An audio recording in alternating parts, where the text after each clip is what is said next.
एक सवाल मैं भी करना चाहूँगा आपसे। मुझसे सवाल कर। नहीं, सवाल क्या है, जैसे मेरा मतलब सवाल में कह दिया मैंने, मकसद बात रखना चाह रहे हैं? एक बात रखना चाह रहा हूँ अपनी में। बोलिए बोलिए। जैसे कि मेरे हिसाब से आज मुसलमानों में जो दीन से जो दूरियां हैं, तो इसका सबब एक ये भी है, जैसे कि मस्जिद के जो इमाम होते हैं उनको तनख्वाह बहुत कम। जगहों पर ऐसा भी होता है, आप लोगों ने शायद देखा हो कि अगर गल्ला इकट्ठा होता है 30 कुंटल, तो इमाम को देते हैं 5 डालते हैं साहब मस्जिद के खाते के अंदर। रुपए महीने के इकट्ठे होते हैं 10,000, इमाम को देते हैं 8,000, 2,000 डालते हैं मस्जिद के अकाउंट के अंदर। तो वो तो कहीं से कहीं तक जायज़ ही नहीं है। इमाम के नाम से आपने 1 किलो भी गल्ला इकट्ठा किया तो वो इमाम का ही हक हो। हाँ, इमाम उन्हीं का हो गया वो। कि मुतवल्लियों ने और साहब जो कमेटी होती है मस्जिद की, उन्होंने बड़ा कर रखा है। इमाम साहब से कहेंगे साहब इमाम साहब इतने देंगे, रहना है तो रहो, वरना कहीं कुछ किसी। वालेकुम वरहमतुल्लाहि ताला बरकातहू। दोस्तों, इस वक्त हम किशा के अंदर मौजूद हैं और ये एक दुकान है शकील टायर सर्विस। तो इस दुकान पे हमारे कुछ भाई बैठे हुए हैं, हम इनसे कुछ इस्लामिक सवाल करने वाले हैं। बस आप लोग देखें कि मतलब हमसे क्या सवाल करेंगे, आखिर ये सवालों में फंसेंगे या फिर जवाब देकर निकल जाएंगे। अस्सलाम वालेकुम वरहमतुल्लाह। वालेकुम सलाम। भाई खैरियत से हैं? अल्हम्दुलिल्लाह।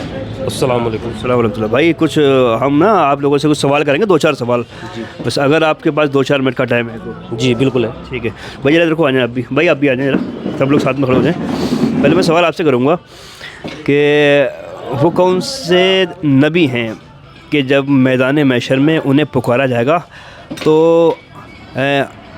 अबू मोहम्मद के नाम से उन्हें पुकारा जाएगा?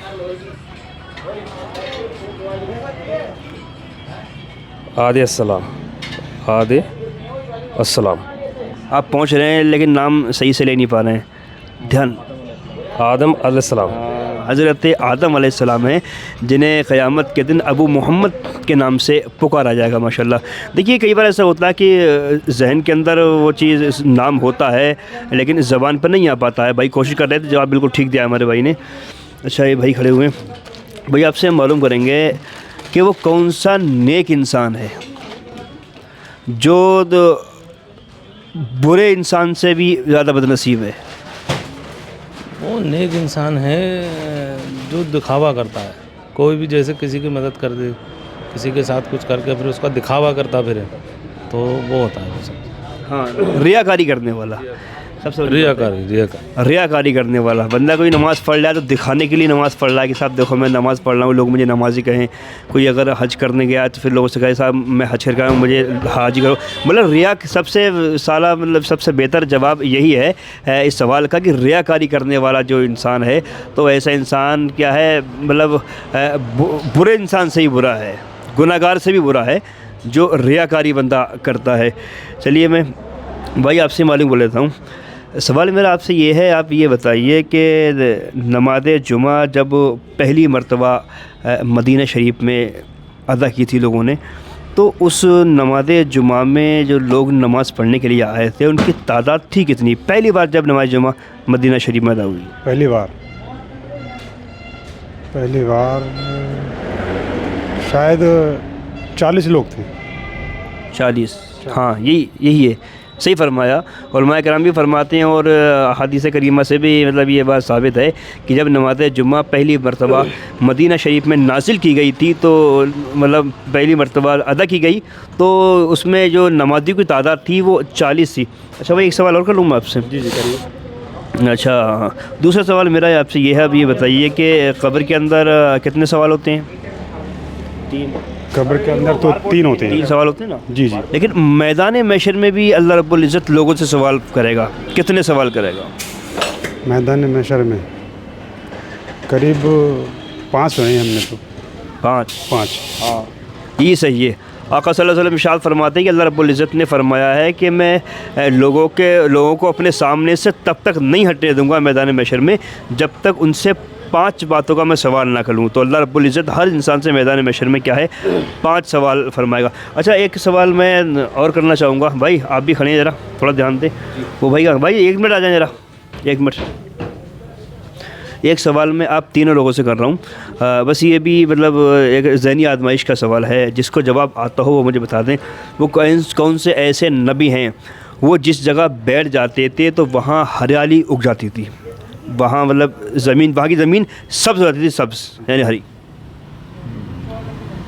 और उनका नाम भी वैसे ही है। फ़िलहाल मेरी नज़र में तो सल्लल्लाहु अलैहि वसल्लम। अच्छा चलिए आप बताएं, आपके जहन में क्या है? उनका नाम भी इसी तरीके से है।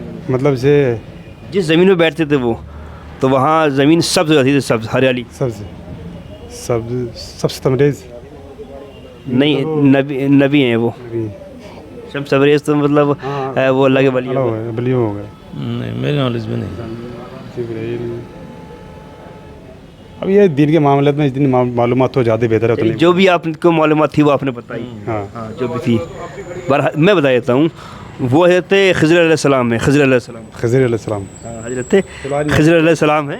जी जी बैठते थे, इससे नॉलेज मिलती है। आप जिस जगह पर बैठते थे, मतलब वो जगह क्या है, ज़मीन सब्ज़ रहती थी। खिज़र अलैहिस्सलाम। हज़रत एक सवाल मैं भी करना चाहूँगा आपसे। मुझसे सवाल कर।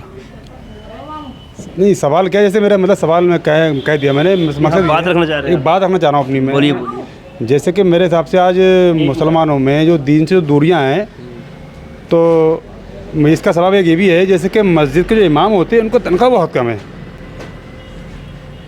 तनख्वाहें इस मसले पे गौर करना चाहिए। मैं चाहता हूँ कि तमाम जैसे उलमाए कराम हैं, मुफ्ती हैं, मुफ्ती साहब हैं, ऐसे भी, तो उनको गौर करना चाहिए इस चीज़ पे कि इनकी तनख्वाह बढ़े। मेरे हिसाब से तनख्वाह बढ़ेगी तो मुसलमानों का जहन इधर आएगा, बच्चों को पढ़ाएंगे, घर में हाफिज कुरान भी होंगे, मस्जिद के इमाम भी होंगे। बहुत फ़र्क पड़ेगा। लोगों को ध्यान नहीं है, लोग बच रहे हैं। जैसे कि हम आज काम कर रहे हैं, मस्जिद की तनख्वाह कितनी है इमाम की? 5,000 रुपये, 5, 6, 7, 8 तक। 8,000 रुपये हैं। तो कहाँ मतलब जो है, अरे आज हम अपने हाथ से काम करने वाले हैं, हमें आज कोई अगर 10-12 हज़ार भी देगा तब भी हम दूसरा काम नहीं करेंगे, उन्हें सिर्फ 5,000 रुपये मिल रहे हैं। तो कैसे अपने बच्चे पालेंगे? तो इस चीज़ को गौर करना चाहिए कि उनकी तनख्वाह बढ़ाई जाए। पर ऐसे कोई मस्जिद नहीं है जिसके हिस्से में 400, 500, 600 घर नहीं आते हों। और ज़्यादा से ज़्यादा ही घर आते हैं, क्योंकि जहाँ बढ़ाई जाए। तक हमारी नज़र में है, मस्जिद के इमाम साहब जो है हर घर जाते हैं, उनकी टीम जाती है, तो वो जो भी लौट के वापस आते हैं तो बड़े एतराज़ करके आते हैं कि हम घर घर जाने के बाद भी लोग परेशान हैं। तो हम ये चाहते हैं कि हर मस्जिद में जो है इमाम साहब की तनख्वाह बढ़ाई जाए, ज़्यादा से ज़्यादा कोशिश करी जाए। भाई इसको देखो, बढ़ाने का जो मामला है ना, आवाम जो है, आवाम जिस बस्ती में मस्जिद है, वहाँ के जो लोग होते हैं, अगर वो महीने में 100 रुपये देते तो महीने में 150 भी दे देंगे। बिल्कुल दे सकते उनसे कहा जाए। लेकिन ये बेड़ा अगर पता है कौन करता है? मुतवल्ली लोग। बुरी लगेगी मेरी बात, लेकिन भाई बेड़ा गर्क लोग मुतवल्ली लोग करते हैं। जी जी, तो मेरा उनसे भी हाथ जोड़ के विनती है कि इस बात को मद्देनजर रखते हुए गौर किया जाए, क्योंकि हम ये नहीं चाहते कि आने वाले समय में जिस तरीके से लोग दूर होते चले जा रहे हैं, हम ये चाहते हैं कि दूर ना हो पाए। तो ज़्यादा से ज़्यादा कोशिश करें कि इमाम साहब की जो है उनकी तनख्वाह बढ़ाई जाए। एक चीज़ मैंने और देखी है, कई कुछ जगहों पर ऐसा भी होता है, आप लोगों ने शायद देखा हो कि अगर गल्ला इकट्ठा होता है 30 कुंटल, तो इमाम को देते हैं 25, 5 डालते हैं साहब मस्जिद के खाते के अंदर। रुपए महीने के इकट्ठे होते हैं 10,000, इमाम को देते हैं 8,000, 2,000 डालते हैं मस्जिद के अकाउंट के अंदर। तो वो तो कहीं से कहीं तक जायज़ ही नहीं है। जायज़ नहीं जायज़। अगर इमाम के नाम से आपने 1 किलो भी गल्ला इकट्ठा किया तो वो इमाम का ही हक हो। हाँ, इमाम उन्हीं का हो गया, वो तो उन्हीं का हो गया, उन्हीं का हो लेकिन लोग करते क्या हैं साहब, मुतवल्ली हो गए, और जो मतलब हर जगह मुतवल्ली ऐसे नहीं है भाई, सबका नाम नहीं ले रहा हूँ, कुछ जगहों पर ऐसा है कि मुतवल्लियों ने और साहब जो कमेटी होती है मस्जिद की, उन्होंने बेड़ा कर रखा है। इमाम साहब से कहेंगे साहब इमाम साहब इतने देंगे, रहना है तो रहो, वरना कहीं कुछ किसी और को बुला लेंगे। जैसे किच्छा के अपने मुफ्ती सारी साहब हैं और भी अपने सरौली के भी हैं, जो जिम्मेदार जो बड़े हैं, जैसे कि तो ये जो हैं एक मीटिंग बैठा लें इस चीज़ की, सब इमाम लोग बैठे हैं और बस्ती के ज़िम्मेदार लोगों को बैठा लें, जिससे कि इमाम लोगों की तनख्वाह बढ़ी जाए, तो हमारी ये दीन में बढ़ोतरी होगी यहाँ पे। बात ठीक है। हमारे यहाँ के अंदर जो मुफ्तियान बहुत फ़र्क पड़ेगा, बहुत फ़र्क पड़ेगा। लोग फिर सोचेंगे कि हम अपने बेटे को मस्जिद का इमाम बनाएं, तो सोचेंगे इस चीज़ को। बस एक मीटिंग वैसे होना चाहिए, बिल्कुल होना चाहिए। तमाम उलमाए किराम इकट्ठे हों, आवाम पैसे देती है भाई, बच्चों को इसमें कोई गलती नहीं। असल में मामला ये ना कि ये इस टॉपिक पर हम वीडियो पहले ही बना चुके हैं एक बार और, तो आप आज मतलब फिर आपने ये टॉपिक को उठाया है, तो बस मैं तो भाई यही गुजारिश करूँगा कि आप लोग और कुछ कहें कि जो मतलब मोतमिम होते हैं, मुतवल्ली होते हैं मस्जिदों के, या कमेटी जो है मस्जिद की, उसके लिए कुछ पैगाम देना चाहेंगे आप? वैसे हमसे ये चीज़ सभी के लिए है, और मेरा घर जो है वार्ड नंबर 20 में है, इंदिरा नगर में, तो मैं वहाँ रहता हूँ, तो मैं तो हाथ जोड़ के यही विनती करूँगा कि सभी से ही कि इस चीज़ को ध्यान दें, और हम उनके साथ हैं। जो भी पैसे अगर बढ़ते हैं तो हम उनको हम देते हैं, 100 रुपये पैसे महीने जाता है मस्जिद का, और अगर 200 भी जाएंगे तो हम देंगे। हाथ जोड़ के विनती है कि वो चीज़ को ध्यान दें और मस्जिद के इमाम की तनख्वाह बढ़ाएँ। ये सभी जगह होना चाहिए। बहुत बढ़िया भाई ने कहा है और हमने वीडियो पहले बना चुके हैं। गुजारिश है कि साहब जहाँ इमामों की तनख्वाहें कम हैं तो भाई वहाँ चाहिए इमामों की तनख्वाहों को बढ़ाया जाए और अपनी मस्जिद के ऐसे इमामों को रखा जाए जो मतलब काबिल हों और कुरान अच्छा पढ़ने वाले हों, बच्चों की अच्छी तरबियत कर सके, बच्चों को अच्छा इल्म दे सके, तालीम दे सके। इमाम साहब अच्छे हैं, हमारे हर जगह अच्छी होना चाहिए, काबिल लोग होना चाहिए। और हमारे यहाँ नूरी मस्जिद में अच्छे इमाम साहब हैं, ऐसी कोई बात नहीं। हर जगह हर मस्जिद के अंदर अच्छे मतलब काबिल लोग होना चाहिए, इमामत करने वाले अच्छे होना चाहिए और उनकी तनख्वाहों पर बिलखुसूस ध्यान देना चाहिए। दोस्तों जितना हो सके वीडियो को शेयर करें। मैं गुजारिश करूँगा जो जहाँ जिस जगह पर इमाम बेचारे परेशान है तनख्वाहों को लेकर, उनके जो मोहतमिम हैं, जो मुतवल्ली हैं, जो कमेटी है मस्जिद की, उनसे गुजारिश है कि साहब इस चीज़ पर आप ध्यान दें ताकि भाई किसी का जो घर जो है वो इमाम का वो ठीक ठाक तरीके से चल सके। बहुत शुक्रिया भाई। अस्सलाम वालेकुम रहमतुल्लाह।